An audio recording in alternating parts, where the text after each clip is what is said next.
Hello, this is Annetta Wilson of SpeakWithEase.com with another in our series of Ask the Experts, people who are masters at what they do to help make our work and personal lives a lot easier to navigate. And boy, is this topic timely. Is there someone in your life, someone you work with, who just dances on your last nerve? And if they would only follow your lead or do things like you do, your life would be a lot easier. Well, our guest today specializes in those kinds of issues. He is Darrell Butler, president of Butler Consulting Group. And his company's entire reason for existing is to help make workplace tension productive. Hi, Darrell. Hey, Annetta. How are you? First of all, one of those two things sounds like they shouldn't be with the other. Workplace tension and productive. How in the world do you navigate that minefield? Well, and as you said in the introduction, sometimes there's just that person that gets on your last nerve. Oftentimes that person is who we work with. And so that's where my focus is. It's how do I help people get through that moment of tension that they're experiencing with that person they just have some uneasiness with, right? And our biggest challenge is, as we're going through life, we're constantly experiencing differences, and some of those differences give us some tension. But one of the things that we don't get in school, we get the history class, we get the math class, we don't get the work through tension class. Mm-hmm. And so that's what I come in with some tips and tools on how to work through that tension.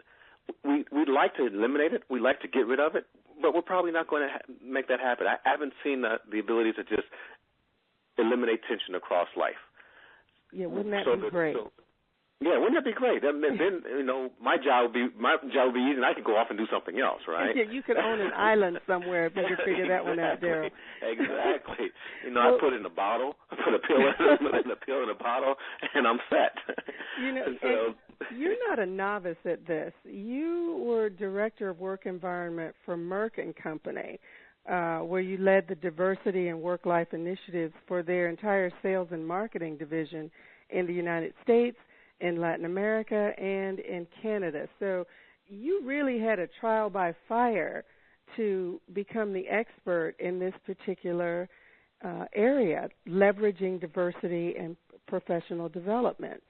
So how does Butler Consulting Group take what you learned in that huge corporate environment and now help people like you and me?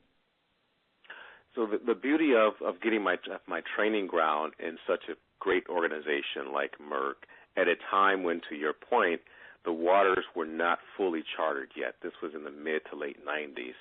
And, it was the first time we even had a position in our division for this thing called work environment, some responsibility for diversity in the work life. And so a lot of what we did through trial and error, identifying what works, what doesn't work. And so one of the key pieces of what we found that works is when we include in the conversation of diversity and inclusion, we always had to connect it to high performance results. And that's something that a lot of consultants even today really don't do as well in terms of connecting that conversation to high performance results. And as we'll talk, as you see in the work that BC Innovations does is, our twist through our collaboration with Innovations International is that we always connect that conversation of high performance and diversity to something we call empowerment as well. And that's really becoming that CEO of you and managing that tension so that we get to better results.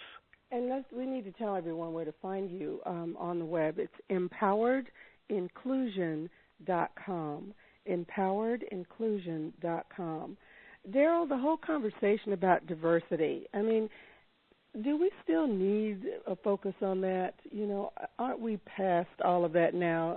Some folks would have us believe that was so 2 decades ago. What do you say? We now have our first black president. We're in post-racial society. I've heard it all. I've read the blogs. I've read the articles. And I've also seen the data, and the data shows that we still have tension. We have tension in the community. We have tension in the workplaces. You know, when I open up with, where do you have anyone in your work environment that gets on your last nerve? To this day, I never get anyone saying, no, I've eliminated that. So if we use just the word diversity, people might say, oh, we're beyond that. What we're really saying is, I don't want to talk about that. And that's our approach to managing that diversity tension, is to push it under the rug, as opposed to saying, you know what, I need some skills in how I manage it more effectively. Because it's not the tension that's the actual problem. It's because we can't get rid of that problem. It's our inability or inexperience in how we respond to the tension. So I give the results on how to respond. Yeah. Great distinction. You know, you focus on differences, you know, but aren't those very differences, you know, as we say, the cause of so many of the problems? Yeah, so or are we just looking at the wrong thing here? Well, and that's in fact why, as you said, the website itself is called empowered-inclusion.com. Our focus is actually on taking those differences and creating an environment of inclusion within those differences. You know, there are some things that I want people to acknowledge when I walk into the workplace or when I'm on a team. There are some differences, some different perspectives and ideas that I'm going to bring to that team. If we're so busy running away from differences, we might miss out on the differences that really do matter in terms of the team getting to more productive results. Right? And I've got numerous examples back in my days as a sales rep, as a market research analyst, and the like, in this large, you know, pharmaceutical organization where I brought in some lenses that were different from the rest of the team, and it helped us to make a better decision. And you know, a number of people, everyone probably has at least one or two stories where their lenses caused us to say, oh, wait a minute. Yeah, you're right. We missed that. And if we're all in this myopic thinking with the, oh, we're all just the same, we're going to miss those opportunities. So why haven't so many diversity programs worked? You know, wasn't that the point? Yes. So, you know, I'm 12 years into this business as a consultant. 3 or 4 years before that as leading the effort in Merck's Human Health Division. What I've noticed is the biggest challenge, most companies will bring in consultants to check the box, and the box is typically diversity training. Even though we come into organizations saying you have got to put a cultural transformation process in place, what rings true to, you know, many people, and it's not the individual that's necessarily at fault here. It's probably more so the system that's the challenge. Is, you know, think about how we're motivated in organizations. We're motivated, we're rewarded with the short-term rewarding system. What have I done this year, or what have I done in this year or next year? And so, you know, as if I'm making a decision, I'm saying, can you give me that training program? Can I train up my 5,000 people? Get my 95% trained by the end of the year, and then it's the entire transformation process is missed. It's not about just coming in and doing some diversity training and giving people some tips and tools. It's about looking at the culture of the organization, developing diversity councils, and assessing where people are in terms of how they're interacting with each other, and getting those and measuring the results after we do infrastructure change, like councils and communication plans and diversity training and enhanced resources and infrastructure changes around, you know, work-life integration support and all of these things that go hand in hand with creating that cultural transformation. So the organizations that focus on cultural transformation actually see a benefit. The organizations that focus on checking the box are the ones that continue to struggle and go in and out with diversity consultants. And unfortunately, I would imagine, as you said, it ultimately impacts the bottom line. Yes, because that's exactly what I was going to say. And unfortunately, as the consultants are going in and out of that revolving door, so is the talent, and that's where the bottom line has an impact. So let's talk about the three-pronged approach, or the three things that for purposes of our conversation today, that your company addresses in a really deep way. Differences is number one. How we do things, how we look, what our backgrounds are, personality styles, even differences in how the various departments within a business or an organization operate. The first one, of course, are the ones that we can see: race, gender, in some cases age. But then it starts to become more subtle when you get into religion or behavioral styles, lifestyle choices, and then on to how the differences operate within the organization. Where someone is on the organizational chart or how high they are on the food chain, the systems that are in place. That would seem like a big, big task for you to take on initially. How do you handle that? Yeah. So, and what you've just described is our broad definition of what's included in this conversation of diversity. Mm-hmm. And one of the reasons why we've broadened that definition because we've expanded our understanding of where these differences and these tensions are playing out. We initially thought in this field 25, 30 years ago that it was this, extension of affirmative action conversation, where it was those primary differences that you mentioned, those protected classes, and the things that we sometimes might see, or the things that are unchangeable about us.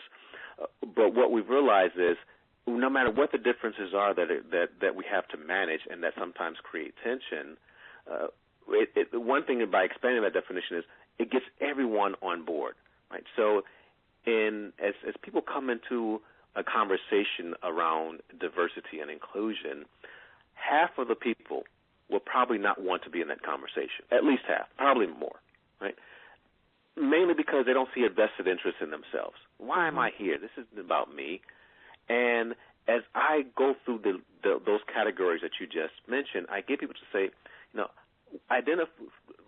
tell me what is a core difference for you. We call them core identities. What's a core difference for you? Something that you use in your interpretations and interactions with the world.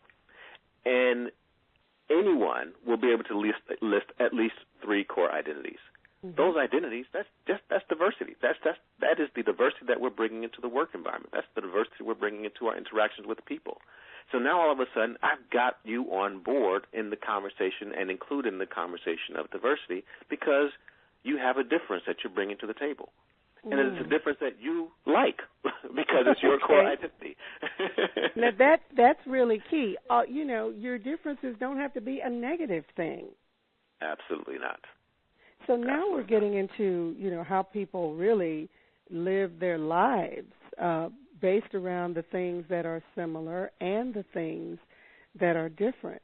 You also have a huge focus on work-life balance. That's the term that's been bandied about. But you say that's a myth. Why? Yes. Well, the balance piece of it is kind of the bit of the myth there. And the core of the myth is, in this conversation of work-life balance, almost every time I read an article or something like that, it talks about we've got to manage time. Time management. Oh, Darrell, you do that time management course. I say, no, I don't. I don't teach time management. You can't teach time management. Okay. It's a myth. So because we can't answer? Manage time. Right? You can't manage time. Time is what it is. Yeah, okay. Time is what it is. You get 24 hours and 7 days a week. That's it. You can't change that. I tried to go with the approach of managing time by adding another hour in the day. That didn't work. It just caused more stress. Okay. So my colleague Bill Guillory and another one of our colleagues, Trapper Woods, they designed an approach that we call it, work-life integration. And that's simply saying, let's stop managing time. That's a myth. Let's focus on managing activities, the activities that we are given to take care of in the time that we have. So once we shift our mindset to that which we can really manage, see, now all of a sudden I have a completely different level of accountability. Now it feels like I can breathe in that space. Yes, because all of a sudden I can manage activities, but when I was trying to manage time, it wasn't working. Right. So, and that falls under too, we try to draw this line of demarcation separating our personal life from our work life, as if we become two different people. And I imagine some people do have these personalities that show up in different places. But you say that's a myth as well. Yes. So another thing that we talk about, and you heard me use the term work-life integration. Yes. Well, that's the reason why we use that term. We use a spectrum that simply says, on a scale from little integration to high integration, we're saying that depending upon where you are in your life and the job that you do, your job, your life might have some level of separation where, I clock out at 5 o'clock and I live 30 minutes from where I work, and so the example I use, once I'm in, whatever, the Walmart or the Target where I live, no one from work is probably going to see me, and so I could pretty much live my life separately. Mm-hmm. But then there's the other end side of the spectrum that says, I'm in this small town. I work here. I live here. I go to the store. I go to the grocery store, and I see Mrs. Jones who wants to talk about her bunion. Right? And I'm thinking in that moment, oh my gosh, Miss Jones, I'm trying to get my soy milk. Right. Right. I don't want to talk about your bunion, but that's work-life integration showing up at its best. Or maybe the flip side, even if I am, on the lower end of the integrated spectrum, I can say, when I get that phone call from my neighbor who has the apartment above me, and they say, hey, guess what? There's a little challenge. I had a little spill. A pipe broke, and now my water is going into your apartment. Mm. In that moment, my personal life has just become integrated with my work life. And so when we start to accept that reality, we get less stressed when they spill into each other. And then we start figuring out how we can respond. Again, it's about responding to that situation. And what I'm hearing from you is an overall theme. It's about really being aware, not turning your back on what is and pretending it's not there. There you go. Exactly. And it's the big piece of, the last part we talk about is becoming the CEO of you. It's the accountability conversation. We include and infuse this discussion of accountability in everything that we do. So work-life integration is about taking accountability for managing those life activities. Okay. Diversity and inclusion, it's about taking accountability for how I'm responding to that diversity tension. Now you're asking people to grow up and be an adult when you're talking about accountability. Exactly. How do you handle someone who just says, well, I don't see why we need to change. Things are fine just the way they are? Well, that's a person that's probably things are fine for them. And oftentimes, if we go back to the dimensions, to those diversity differences, mm-hmm. If I am in what I call the dominant culture, the dominant group of any one of those dimensions, right? So as an example, if I am in an organization where I am at the senior leadership level, and I have this is just a simple example. I have my parking space is right in front of my office. And all of a sudden the employees are complaining about there's not enough parking, we need a bigger parking lot because I have to get to work at 8 o'clock to fight for a parking space even though I really don't start work until 8:45, but we've got this parking space game, and so HR comes to me and tells me about this parking thing, and I'm looking at them like, why are you telling me about parking? That's no issue. That's not a big deal. That's not an issue at all. And then HR says, well, Darrell, it's not an issue for you because you have a parking space right in front of your office. Mm. You have dominant culture privileges. And if we're experiencing dominant culture privileges, we don't get it as easily when others not experiencing those privileges are having challenges. And so we have to step out of our own situation and humble ourselves to others' situations to better understand where they are.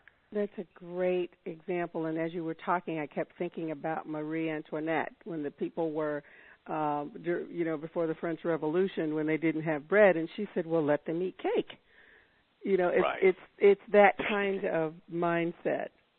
That's right. Yeah. That's right. No malintent, usually. Sometimes, Right. yes, but usually no malintent. Just this is the world that I operate in. What's wrong? What's the big deal? So under that category of how to be the CEO of you, you talk about the benefits of being treated unfairly. Again, one of those things doesn't seem to go with the other. So when you talk about the benefits of being treated unfairly, what do you mean? Yes. So one of the things that we seek when we are trying to get success, when we're trying to achieve something that we've set out to achieve, is that we seek fairness, right? Mm-hmm. The reality is we don't always get fairness. It makes it easier, but it's not a guarantee. And so in our work of being the CEO of you, we talk about some fundamental principles of empowerment. Those fundamental principles being personal responsibility and personal accountability. So I break down the word fair into an acronym that I call FAIR, and that is finding accountability in responding to the situation. So regardless of the fairness of the situation, I'm simply saying you've got to find accountability in responding to whatever has been thrown your way. Don't focus on it wasn't fair, because that suspends you in a state of non-response. And victimhood. There you go. That's the word that I was walking you to. Okay, I'm right there with you. So how do you make that fear before you get to things being fair? How do you make that your ally? So now I didn't make up this acronym of fear. I think I don't remember where it came from. I just remember hearing it when I was 27 years old or 25 years old or whatever, and that is the acronym of false evidence appearing real. Yes. I've always liked it. It just worked for me. I'm thinking, wow. And so what that simply says is when I have that fear, I've got to look for some more data, some more information. It's the fear of a difference. It's the fear of something's not going to work. It's the fear of not understanding this stranger approaching me and all of those things. So if I can, in that moment of fear, remember false evidence appearing real, let me look for the truth of this situation. Maybe that means I've got to humble myself to this person and get more data on their come from. Maybe it means I've got to, as I'm preparing for this interview, I've got to stop looking at the person who's going to interview me as trying to break me down and realize, why would they spend all day interviewing a whole lot of people that they're trying to break down? That's not their objective. Their objective is to interview a lot of people where they're trying to find the one who best fits their needs. So the reality of the evidence in that situation is I've now got to walk in there not with the fear that they're trying to break me down, but with the reality that they're trying to see if I best fit their needs. It changes the conversation entirely, I would imagine, when you approach it. Absolutely, because it changes my mindset, which changes my behaviors, which changes how I'm going to respond to this situation. And when you free your mind, as the saying goes, other things will follow. You know what else will follow? We'll just call it success, though. We'll just call it success. Okay. You're talking, really, when you're talking about looking at fear as a signpost that leads you ultimately to fairness, you're really talking about empowering people. And, of course, that's your web address, empowered.inclusion.com.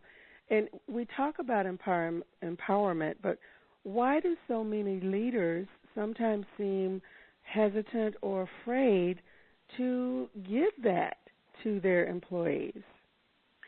It's because of a misunderstanding of the word empowerment. We've typically looked at empowerment as a delegation of authority, which means simply, in the mindsets of most people, if I tell my people that they're empowered, they're going to want to go off and do what they want to do. Mm.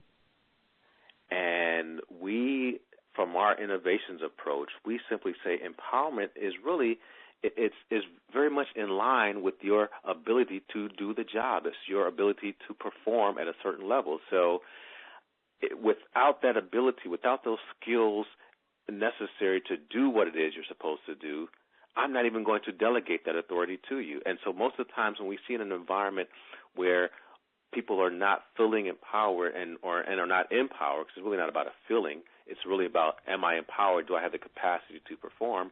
When we see an environment where that's not really embraced, it's because there's some mistrust of people's ability to do the job, some mistrust in their competency.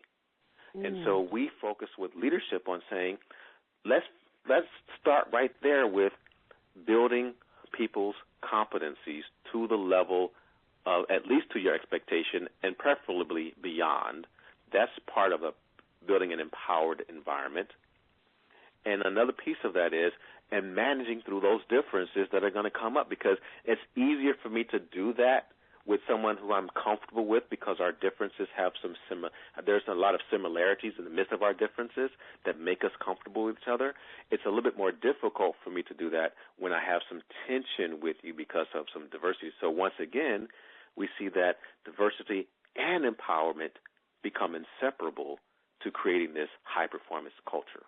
And I would imagine you're also relieving a lot of the burden off of the person at the top who feels they personally have to keep all the balls, juggling all the balls and keeping them in the air.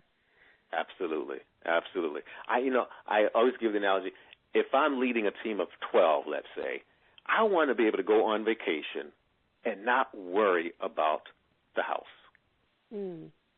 Because I've left back there 10 highly competent, highly skilled, highly empowered individuals that if a phone call comes in, no one's going to say, oh, my goodness, Darrell's not here, I don't know what to do. They're going to simply say, oh, yes, we've talked about that as a team, we've covered that. Even though Darrell was the point person for it, I also know what's going on with it, and I can help you with that. And now you're talking about systems. Exactly. Exactly. Do you find with a lot of your clients, they think they have a system that works, but when you come in, you really have to kind of help them rebuild and restructure what they think is already working? Yes, when it comes to a work environment of empowerment and inclusion, absolutely, that we see that challenge. And it's really easy to show our clients that they don't have an environment of accountability. They may have an environment of blame, but not an environment of accountability. And there's a difference there, right? Yeah. We see a lot of environments of blame where if something goes wrong, everyone's pointing fingers. But an environment of accountability says, let me focus on the three that are pointing back at me. Ah, okay. Very nice. Because ultimately we all want to be successful. I don't know, I've never met anyone who just says, I want to be a failure in life. That's my goal, just to mess everything up. So, what gets in the way? We know we want it, but for some reason we just can't get there. What gets in a person's way of doing their best? Those two words we talked about, fear and fair, big barriers to success, and so we overcome them with false evidence appearing real and finding accountability and responding to the situation. And our challenge around responding to that diversity tension. The tension that can become productive if we don't ignore the pink elephant in the room. There you go. Exactly. Get that pink elephant on the team. So, Darrell, how early is too early to start working on having people have that broader view and not be so narrow in their focus? I know you're really big on starting them out as young as possible. Yes. Speak about that. Well, I've been trying to figure out how early is too early because I have a 7-year-old who Well, I remember when she was 3 and explaining that the toy broke because of something.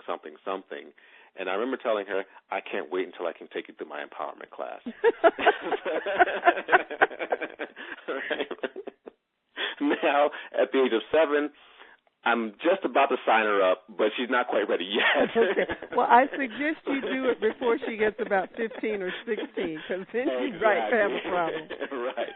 So it's definitely going to be before she's 10. Now, I say that jokingly, but to say that, I have the pleasure of doing a lot around mentoring, and I'm of course I'm mentoring my own 7-year-old and my own 2.5-year-old now, but I've also mentored preteens and teenagers.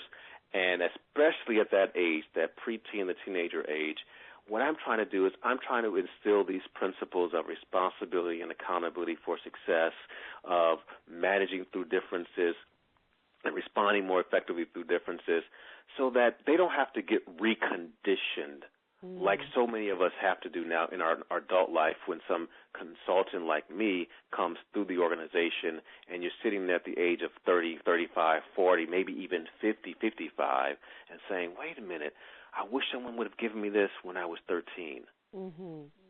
I would have shown up a lot differently throughout high school, throughout college. My grades would have looked better. Mm-hmm. My relationships would have looked better. My relationships with my parents would have looked better. So really, the mentoring piece is trying to instill these concepts at that early age so that I'm not needed when they get into the workplace. Mm. And you started, you walk your talk. You were proactive in this area even when you were in junior high. So your why for doing this started a long time ago, didn't it? Yes, it did. It did. We all have labels, and it's just my labels never quite fit into a nice little box. At least not the boxes that I lived in. And I grew up in a predominantly black, low-income environment in St. Louis, Missouri, and I left that environment when I was, I think, in 3rd grade to go into a predominantly white neighborhood. Mm-hmm. Now, I would go back to the old neighborhood on the weekends because that's where my grandmother lived. Mm-hmm. But one of the challenges that I saw in that new environment was I wanted to hold on to my identity but still succeed in this new environment. And that's kind of the same thing I've always carried myself. I remember when I was in graduate school and I was telling people saying, well, Darrell, why do you keep talking? Why did you have the conversation with the dean about race relationships? Why did you have a speech during a scholarship dinner about race relationships? I said, because I want us all to be able to walk into corporate America or any work environment setting that we're going into and be able to hold on to those differences that will make a difference. Just like I've tried to hold on to from that 3rd grade experience when the first thing that they did for me at that moment was they said, you and the other 2 black kids in this school are going to go to speech class. You know what speech class was? They pulled us out of our regular classroom, took us to the back of the library, and taught us how to speak properly. Now, my challenge at that point, my 3rd grade, I can't remember how old I am, but at that point, I'm thinking, all the people that I've been talking to up to this point in my life know what I've been saying. Okay.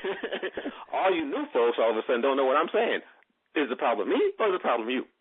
Okay. And so even at the age of, 8 or 9, you were already being groomed to do the work that you do with Butler Consulting Group, BC Absolutely. Innovations. Absolutely. So that tension moment, I've taken that, made it productive. So even though I didn't quite like that speech class concept, what I did do was I took advantage of it, and I've used those tips and tools on speaking, quote unquote, in becoming a keynote speaker and the work that I do. Excellent. And you're teaching people with everything that your company does to do the same thing. It's like you said, it's not about the tension, it's about how we respond to the tension. It's not about the differences, it's about how we respond to the differences. And that's what empowered inclusion is all about, and that is what Darrell Butler's work is definitely about. Darrell, if someone wants to get in touch with you, and we're going to tell them your website is empowered.inclusion.com, but they are listening to you and they say, we need you yesterday, how do they reach out to you? You can reach me at the email address of infobci. That's infobci at bg-inc, short for incorporated.com. So that's the email address. Or the phone number is 407-385-0784. It's 407-385-0784.